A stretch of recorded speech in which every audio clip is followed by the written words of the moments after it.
সামনেই লোকসভা ভোট, সেই ভোটকে সামনে রেখে তৃণমূল কংগ্রেসের প্রচার শুরু। ডায়মন্ড হারবার লোকসভা কেন্দ্রে বজবজ 2 নম্বরের উমেরপুর গ্রামে শুরু হলো দেওয়াল লিখন। বজবজ 2 নম্বর ব্লকের সভাপতি সুব্রত ব্যানার্জির নেতৃত্বে দেওয়াল লেখা শুরু হয়। মমতা ব্যানার্জি ও অভিষেক বন্দ্যোপাধ্যায়ের সমর্থনে তৃণমূল কংগ্রেসকে জেতানোর দাবিতে।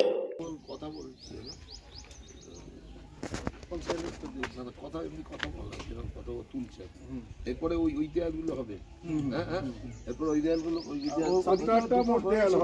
আরো যেগুলো বাকি আছে আমরা অলরেডি দাদার প্রচারে নেমে গিয়েছি। একদম তাই তো, একদম দাদাকে ভালো লিড দিয়ে দেবো।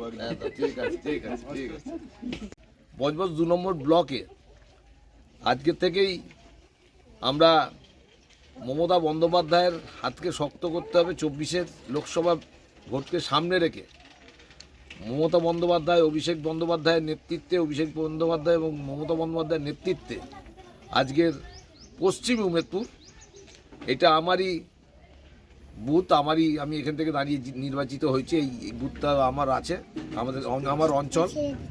এবং তার সাথে সাথে আমরা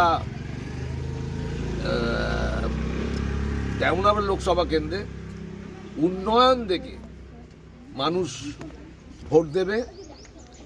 অভিষেক বন্দ্যোপাধ্যায়ের উন্নয়ন, মমতা বন্দ্যোপাধ্যায়ের উন্নয়ন থেকে দেখে ভোট দেবে। বিজেপির কোনো অস্তিত্ব ডায়মন্ড হারবার লোকসভায় নেই। আমাদের এইখানেও কোনো বিজেপির কোনো অস্তিত্ব নেই। অতএব জনসাধারণের ভোটে, ব্যাপক ভোটে অভিষেক ব্যানার্জি দাঁড়াক বা যিনি লোকসভা কেন্দ্রে আমাদের দাঁড়াবেন, আমাদের ডায়মন্ড হারবার লোকসভা কেন্দ্রে অভিষেক বন্দ্যোপাধ্যায় ব্যাপক ভোটে লিড দেবেন।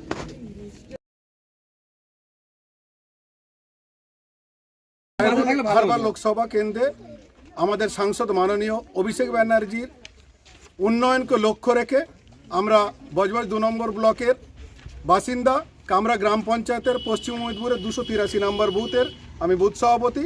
আমরা দাদা মাননীয় সভাপতি বুচান ব্যানার্জির নেতৃত্বে অলরেডি দেয়াল লেখনের কাজ শুরু করে দিয়েছি।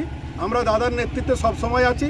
তো দাদার নেতৃত্বে আমরা আগামী লোকসভা নির্বাচনে আমাদের সাংসদ অভিষেক ব্যানার্জিকে বিপুল ভোটে জয়লাভ করাবো।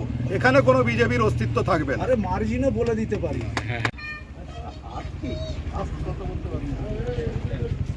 নিজস্ব প্রতিনিধির রিপোর্ট, 99 নিউজ বাংলা।